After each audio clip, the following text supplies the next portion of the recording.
Chapter number 6, similar triangle. Chapter का नाम क्या है? Similar triangle. सिमिलर का मतलब बचपन से कहीं ना कहीं सुना है, सिमिलर है यार, ये तो बिल्कुल एक जैसे हैं, ऐसा बोलते हैं ना अपन, सिमिलर है यार, एक जैसे हैं। तो जहां सिमिलर वर्ड यूज होता है, पिछले साल 9th क्लास में आपने पढ़ा था कॉन्ग्रुएंसी, कॉन्ग्रुएंट ट्राइंगल्स पढ़े थे। या सिमिलर ट्राइंगल्स पढ़ेंगे, मतलब एक जैसे ट्राइंगल। अब कॉन्ग्रुएंसी में भी एक जैसे ट्राइंगल थे, लेकिन यहाँ पर सिमिलर और कॉन्ग्रुएंसी में एक डिफरेंस है।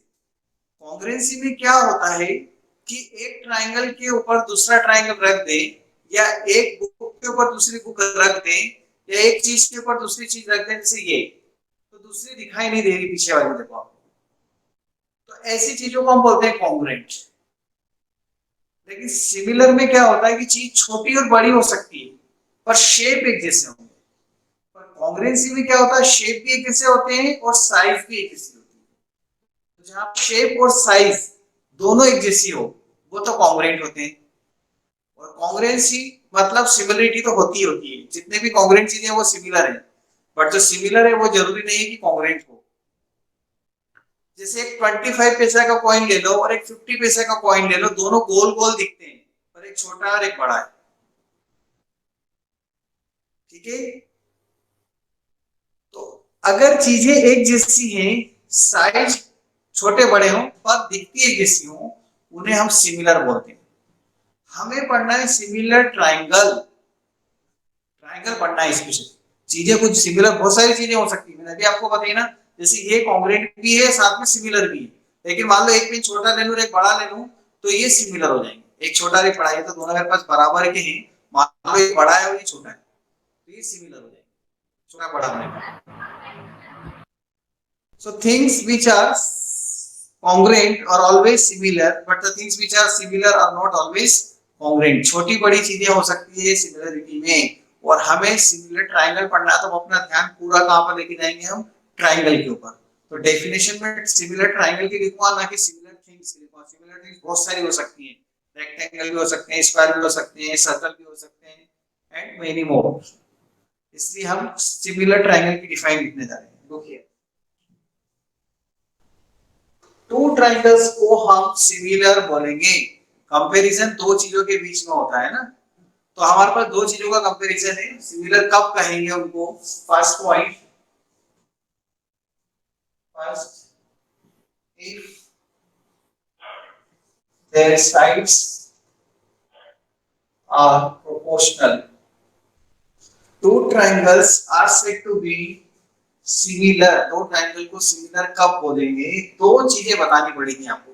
अभी शुरुआत में जब डेफिनेशन लिखते हैं ना, तो क्वेश्चन को सॉल्व करते समय अभी इतना ही समझ में आया हमें कि अगर दो ट्रायंगल को हमें सिमिलर बताना है, तो क्या क्या चीजें बतानी पड़ेगी। डेफिनेशन ये बोलती है कि आपको कॉरस्पॉन्डिंग साइड्स को प्रोपोर्शन में बताना पड़ेगा, मतलब उनके साइड्स का रेशियो इक्वल आएगा, और कॉरस्पॉन्डिंग एंगल्स इक्वल बताने पड़ेंगे। angles must be equal and corresponding sides must be proportional. proportional का मतलब रेशियो इक्वल होना चाहिए, और इक्वल का मतलब तो पता ही है, इक्वल का मतलब क्या होता है। हेलो, क्या प्रॉब्लम आ रही है? आवाज आ रही है? सुनाई दे रहा है? आपको दिख रहा है? जय sir. Nandini, yes sir. Aditya Gurjar, yes sir. समझ में आ रहा है? सुनाई दे रहा है आपको? Yes sir. अगर मैं पूछूं आदित्य गुर्जर, ट्रायंगल में कितनी साइड्स होती हैं? सर 3। 3। वेरी गुड, 3 साइड्स होती हैं, सबको पता है, मुझे भी पता है। वेरी गुड, 3 साइड्स होती हैं। और एंगल कितने होते हैं? 3। 3 साइड्स, 3 एंगल्स। ओके, हम दो ट्रायंगल बनाते हैं। एक ट्रायंगल ए बी सी बनाया, एक छोटा और एक बड़ा। लेकिन बनाते समय ये ध्यान रखना है कि वो एक जैसे दिखें। ऐसे ट्रायंगल मत बना देना, एक ट्रायंगल तो ऐसा बनाया और एक ट्रायंगल ऐसा बनाया, और हम बोले सर ये सिमिलर ट्रायंगल है, तो थोड़ी बहुत तो सोचो यार, ये कैसा दिख रहा है और ये कैसा दिख रहा है। ये तो दोनों ही ट्रायंगल, पर सिमिलर बोलने से पहले एक बार सिमिलर मतलब के साइज छोटे बड़े होंगे, और शेप एक जैसे तो दिखाओ कम से कम यार। ठीक है, एग्जाम में ऐसे नहीं करना। एग्जाम में कैसे करेंगे देखो, these two triangles are said to be similar in दो चीजें, their corresponding sides। the word meaning of corresponding is very important here। corresponding, ये जो वर्ड है ना corresponding, बहुत इंपॉर्टेंट। अगर ये कॉरेस्पॉन्डिंग समझ में नहीं आया ना तो आपसे क्वेश्चन बहुत बुरी तरीके से गलत होगा, कुछ तो भी प्रूव करोगे आप, मैं बता रहा हूँ ऑनेस्टली ऐसी गलतियां होती है। कॉरेस्पॉन्डिंग का मतलब पिछले साल भी समझाया था मैंने, खूब चिल्ला चिल्ला के गला आज तक दुख रहा है। कोई बताएगा कॉरेस्पॉन्डिंग का मतलब क्या बताया था? सर अगर ए बी है तो डी ई आएगी। हाँ, ए के साथ में डी आएगा, बी के साथ में डी आएगा, सी के साथ में एफ आएगा। मतलब ए बी के साथ में डी आएगा, ए सी के साथ में डी एफ आएगा, बी सी के साथ में ई एफ आएगा। मतलब अगर एक मेरे जैसा आदमी पास में सिमिलर खड़ा करा है तो मेरा सिर उसके सिर जैसा होना चाहिए, मेरा हाथ उसके हाथ जैसा होना चाहिए, लेफ्ट लेफ्ट हैंड होना चाहिए, राइट राइट लेग जैसा होना चाहिए, लेफ्ट लेफ्ट लेफ्ट लेग जैसा होना चाहिए। ये कॉरेस्पॉन्डिंग का मतलब हो गया। अगर मैं ऐसे खड़ा हूं इस तरह से तो वो भी ऐसे खड़ा है तो उसका ये वाला हाथ उसी इस तरह से ऐसे होना चाहिए। ये उसके कॉरेस्पॉन्डिंग। अगर मैंने ये यूं कर रखा है तो उसको भी ऐसे इधर करना पड़ेगा। कॉरेस्पॉन्डिंग का मतलब ये होता है सिर से सिर, पैर से पैर, हाथ से हाथ मिलना चाहिए, तो उसको हम कॉरेस्पॉन्डिंग बोलते हैं। तो देखो दोनों ट्रायंगल को हम अगर कॉरेस्पॉन्डिंग बोले तो क्या बताना पड़ेगा? प्रोपोर्शनल का मतलब तो मैं बताऊं, AB के साथ में क्या होगा मैं बताओ? AB के साथ में कॉरेस्पॉन्डिंग क्या आएगा? D D. हाँ वेरी गुड, ये चीज समझ में आ रही है। AB के साथ की अगर आपने AB के साथ में DF लिखा तो ये गलत हो गया। फिर BC के साथ में क्या आना चाहिए? Yes yes. AC के साथ में क्या आना चाहिए? DS। अगर इनका रेशो, ये रेशो होता है, ये सब रेशो, ये रेशो ये रेशो रेशो, तीन रेशो अगर आपस में इक्वल है या दो रेशो आपस में इक्वल है तो उसको बोलते हैं प्रोपोर्शनल। इसलिए प्रोपोर्शनल वर्ड यूज किया, मतलब ये तीनों इक्वल आना चाहिए। जैसे मान लो ये 2 है तो ये 4 है, ये 3 है तो ये 6 है, ये 5 है तो ये 10 है। Sum of the two side greater than third side होना चाहिए ना। 2/4 1/2, 3/6 1/2, 4/8 1/2, सब जगह इक्वल आ रहा है। तो ये दो ट्रायंगल एक तो ये चीज होना चाहिए, प्रोपोर्शन में होना चाहिए। फर्स्ट थिंग मैथमेटिकली ऐसे लिखेंगे। Second thing if their corresponding angles are equal, मतलब ए किसके इक्वल लिखूंगा बताओ? D के। बी किसके इक्वल लिखूंगा? E के। सी के। सर E के। ई बी के। किसके इक्वल आएगा? ई के। कौन है इससे आवाज आ रही है? और सी एफ। F। ये होता है कॉरेस्पॉन्डिंग का मीनिंग।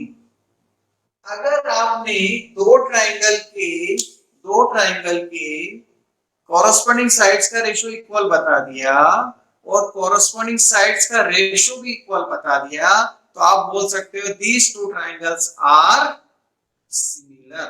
ये फर्स्ट डेफिनेशन है। जैसे आपने पिछले साल कॉन्ग्रुएंसी में पढ़ा था, two triangles are said to be congruent if, definition में क्या लिखा था? Their corresponding sides are equal and their corresponding angles are equal. दोनों चीजें लिखी थी, वहां इक्वल वर्ड आया था। या इक्वल को हटाकर देखो कॉरेस्पॉन्डिंग प्रोपोर्शनल है। सेकंड में तो इक्वल एज इट इज है, पर फर्स्ट में चेंज हो गया ना प्रोपोर्शनल, यहां पे भी इक्वल हो जाएगा, इसलिए प्रोपोर्शनल वर्ड आया। नया चैप्टर है similar triangle. Any doubt please ask me. कुछ पूछना है किसी को?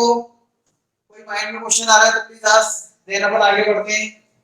सर ये बस ये एंगल वाली क्राइटेरिया बता के नहीं बोल सकते कि सिमिलर है?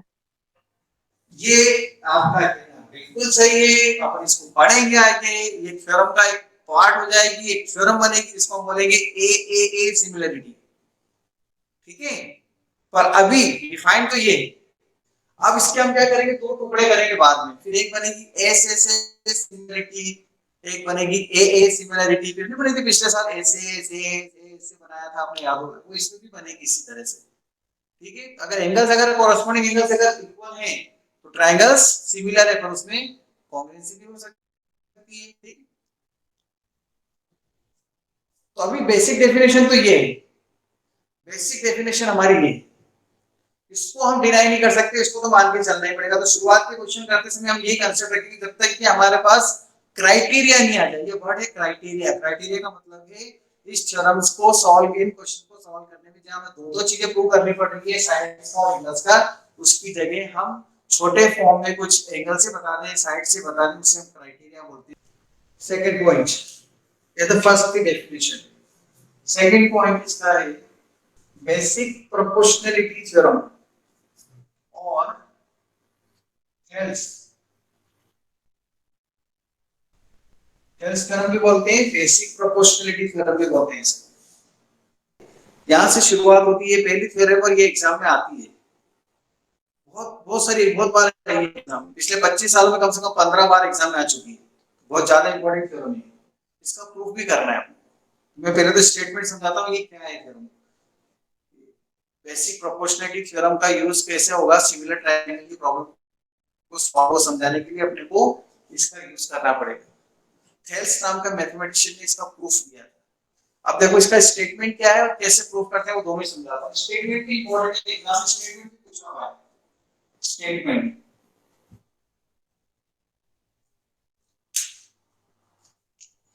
if a line is drawn parallel to one side of triangle, if a line is drawn parallel to one side of triangle intersecting other two sides, then the ratio of parts made by line will be equal. If a line is drawn parallel to one side of triangle intersecting other two sides, then the ratio of the parts made by this line will be equal. ठीक है, इसका मतलब क्या है? ये अपने words में लिखा है मैंने, जरूरी नहीं स्टेटमेंट यही लिखे हैं आप, बुक में अलग-अलग दे रखे हैं। ट्रायंगल है, अगर आपने इस ट्रायंगल में एक लाइन ऐसी ड्रॉ करी, ड्रॉ तो मैं ऐसे भी कर सकता हूं, पैरेलल बेस से इधर भी ड्रॉ कर सकता हूं, इधर भी ड्रॉ कर सकता हूं, पर ऐसी लाइन ड्रॉ करनी थी दो दूसरी साइड्स को इंटरसेक्ट करती। मान लो ये लाइन ड्रॉ करी parallel, this L is parallel to this. तो ये बोल रहा हूं कि ये जो लाइन है ड्रॉ करी, मैं इधर से भी ड्रॉ कर सकता हूं यहां पर, तो उसका कोई मतलब नहीं। ऐसे ड्रॉ करनी इंटरसेक्टिंग अदर टू साइड्स, कहां पे इंटरसेक्ट कर रही है इसको मान लेते हैं बी पर हो। तो ये ट्रायंगल है किसी, एक लाइन ड्रॉ करी है हमने, तो इसने इसके दो पार्ट बनाए हैं इन द सेम रेशियो, ऐसा वर्ड भी लिखा है divide in the same ratio, और मैंने इसको पूरा सीधे से लिख दिया made by this two parts are in the same ratio. मतलब AD और BD और AE और EC, ये जो दो टुकड़े आए हैं इधर के, then the ratio of the parts, ये पार्ट्स हैं AD और BD और AE और EC made by the line will be equal. मतलब गिवन क्या है इसमें, एक ट्रायंगल ABC है ना, इसका प्रूफ कर रहा हूं मैं। ट्रायंगल ABC बना है, given triangle ABC, A is parallel to BC, एक गिवन है। क्या प्रूव करना है, AD by DB equal to AE by EC। किसी को कोई डाउट इस स्टेप में please ask. To intersect the other two sides, then the two sides are divided in the same ratio। ठीक है, मैंने पढ़ दिया आगे, सेम रेशियो में डिवाइड करती है, वो divide by the line will be equal in the ratio of the same ratio का मतलब इक्वल पार्ट्स में डिवाइड करती है। एक ही बात, AD by DB equal to AE by EC ये प्रूव करना है। देखो अब इसका प्रूफ करने के लिए आपको बताते हैं ज्योमेट्री का ड्रॉबैक। इसलिए हायर क्लासेस में ज्योमेट्री नहीं है 10th के बाद, यहाँ आकर देखो अब ज्योमेट्री में हमको एक कंस्ट्रक्शन करना पड़ेगा। अब वो कंस्ट्रक्शन जो मैं करने जा रहा हूँ वो आपको याद रखना पड़ेगा। मुझे क्यों याद है, मुझे कंस्ट्रक्शन,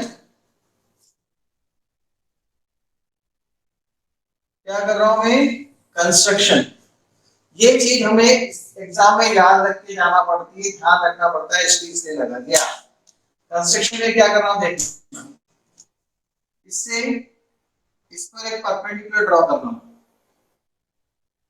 इसका नाम दे रहा हूं डीएन, और इससे इस पे परपेंडिकुलर ड्रॉ करना हो, इसका नाम दे रहा हूं EM,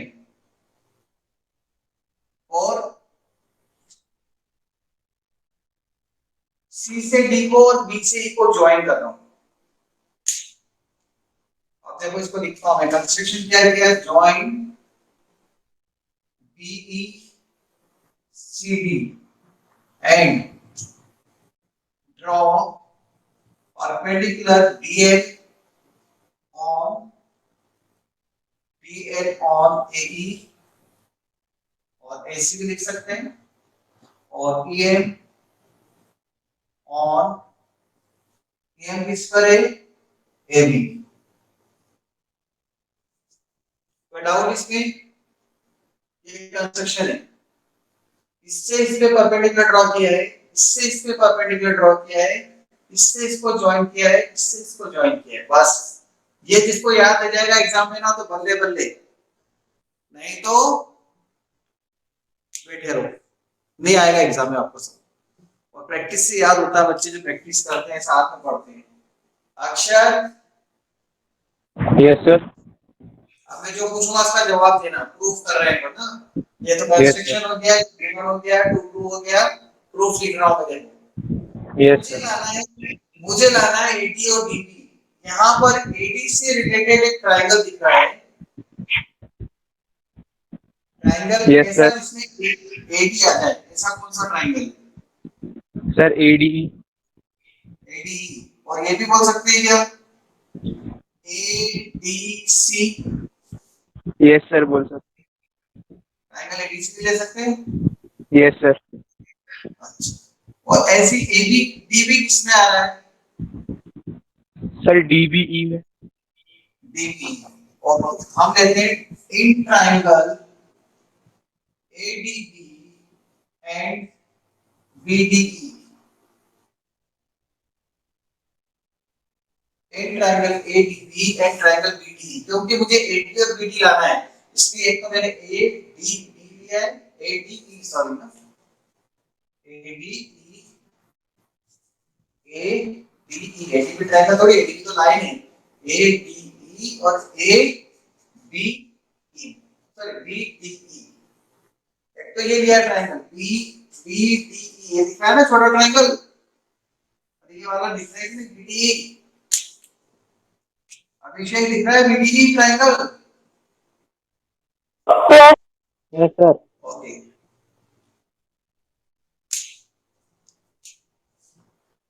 Area of triangle ADE upon area of triangle BDE, इन दोनों ट्रायंगल के एरिया फाइंड कर रहा हूं मैं, क्यों कर रहा हूं, क्योंकि मैंने परपेंडिकुलर ड्रॉ करे थे नहीं, AD दिख रहा था, please clear, area of triangle ADE, और मुझे अक्षर बताएंगे, बताओ इसका फॉर्मूला क्या होगा, एरिया ऑफ ट्रायंगल ADE क्या होगा, एरिया ऑफ ट्रायंगल, अक्षर, sir half base into height. Half into base into height. Base कौन है इसका, बेस बताओ, ट्रायंगल AD का बेस कौन है, सर ADE का ना। हां सर AD। एडी, हाँ वेरी गुड, और हाइट कौन सी है इसकी, ये सर एडी बेस ईएम है ना, yes sir. EM very good, और नीचे ऐसी बताओ बीडीई ट्रायंगल की हाइट, सर BD। बीडी तो बेस हो गया, yes sir. 1/2 into BD base देंगे, हाइट बताओ, सर हाइट। हाँ सर BE। हाइट क्या है इस ट्रायंगल, सर BE। ऐसा ट्रायंगल है, देखो ऐसा ट्रायंगल है, ऐसा ट्रायंगल है ना, ऐसा बना हुआ है, यस इसकी हाइट क्या होगी, ये सर ऐसे इसको पीछे परपेंडिकुलर ड्रॉ करने पर आएगी ऐसे, जब ट्रायंगल है ना ऐसे होते हैं ना, नाव जैसे टेढ़े ऐसे, तो उनकी हाइट पीछे से जाती है, यस सर। ऐसे ट्रायंगल, अगर Yes, sir. ट्रायंगल मान लो इस तरह बना हुआ है, इस टाइप का ऐसा ट्रायंगल है, ये तीसरी साइड इधर है, तो हाइट किधर आएगी, इधर पीछे आएगी, पीछे आएगी। इसको प्रोड्यूस sir. करके ये हाइट होती है इसकी। अगर ट्रायंगल ऐसा है, दिख रहा है ट्रायंगल है, ये थर्ड साइड Yes, इधर है sir. मान लो, तीसरी साइड ये है, ठीक है। तो Yes, sir. ऐसे ट्रायंगल के अंदर जो हाइट आती है वो पीछे परपेंडिकुलर ड्रॉ करके आती है ऐसे। Yes, इसकी sir. जो हाइट है वो क्या है, EM, सेम हाइट है। EM. EM से EM कट गया, 1/2 से 1/2 कट गया, क्या बचा? AD upon BD. देखो AD अपन BD आ गया, लेफ्ट साइड तो आ गई हमारी। Yes, sir. नेक्स्ट, अब क्या करेंगे, अब सिमिलरली क्या लिखेंगे, अब ये लाने के लिए बताओ, ए और इसी लाने के लिए ऊपर वाला ट्रायंगल तो वही रखते हैं ADE. Similarly area of triangle ADE ऊपर तो एबीसी से, और नीचे क्या करेंगे, हम ये वाला ट्रायंगल लेंगे क्योंकि हमको ईसी चाहिए। कौन सा? डीईसी। चलो कुमकुम आप बताओ क्या लिखोगी, एरिया ऑफ ट्रायंगल एडीई और DEC. Sir, half into yes, half into, this. Sir, AE yes very good, AE into DL. Yes very good, DL. बस। Aditya, Yes, sir. अब देखो ये ट्रायंगल है हमारे पास डीईसी, है ना, ये दूसरा Yes. ट्रायंगल है। इसका Yes. एरिया ऑफ ट्रायंगल नहीं पता, 1/2 तो मैं लिख देता हूं। बेस क्या लिखोगे इसमें? Sir, DE. बेस डीईसी, ये वाला ट्रायंगल है। डीई भी लिख सकते हैं बेस, लेकिन हाइट नहीं है अपने पास। ये वाले ट्रायंगल को देखो इसमें। EC. हां EC, very good, EC.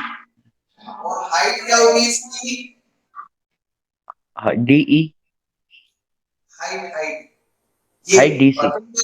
Perpendicular होती है हाइट। देखो ऐसा है ना ट्रायंगल, DL. मेरे से डीएल, यस डीएल।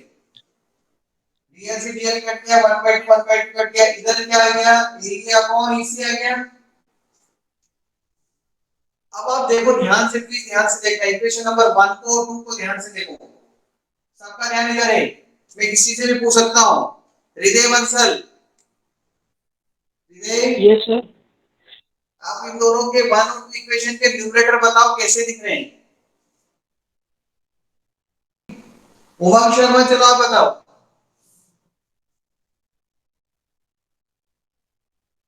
उमंग, Yes, sir. लेफ्ट साइड पे न्यूमरेटर कैसे है? DD और DC तो सेकंड बैच। हाँ सर सेम बेस पे। सेम है, ओके। और डिनोमिनेटर में सेम नहीं है।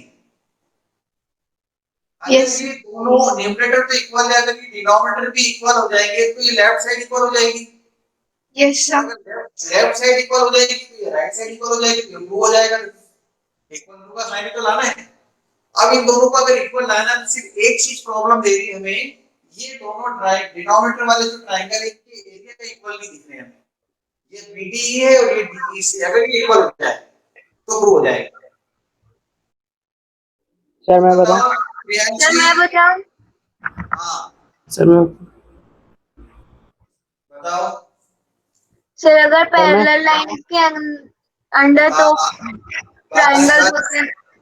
बस वेरी गुड, आगे बात समझ सभी को, क्योंकि ये पैरेलल तो कांसेप्ट दे रखा था, पैरेलल लाइन पर अब यूज होगा वो यहाँ। Triangles of the same base in between the same parallels are equal in area. इनका बेस देखो, base same base BCA, DCE और DDC, ये दोनों ट्रायंगल देखो आप। कौन से ट्रायंगल? DE बेस पर ना, कौन सा बेस लेंगे हम इसमें? DE। DE बेस पे देखो, DE बेस पे एक ट्रायंगल बना हुआ है DEB और DEC, और ये दोनों लाइन कैसी हैं? पैरेलल। तो सेम बेस डी है, डी बेस पे एक ट्रायंगल ये बना हुआ है देखो, और डी बेस पे एक ट्रायंगल ये बना हुआ है। दोनों ट्रायंगल सेम बेस डी पर हैं और सेम पैरेलल के बीच में है, तो इनके एरिया कैसे होंगे? कैसे होंगे? Sir equal. Sir, equal. हमको बस यहाँ पे लिखना है area of triangle BDE to area of triangle DEC, same base and between same parallel triangles have, ये लिखना है, इक्वल एरिया। फिर इसके बाद वाला स्टेटमेंट जो आएगा वो मैं लिख देता हूं इधर लास्ट में, लास्ट वाले स्टेटमेंट इसके बाद इधर लिख रहा हूं मैं, प्लीज देखना। therefore area of triangle ADE equal to area of triangle area of triangle ADE और अपॉन में क्या लिख दिया मैंने, area of triangle BD, BD को क्या लिख दूंगा मैं, DEC by 180 by 1 और इधर लेफ्ट साइड में राइट साइड में क्या लिखा हुआ है, 80 by BD। अब ये किसके इक्वल है, ये किसके इक्वल है, by 2 में एरिया अपॉन EC।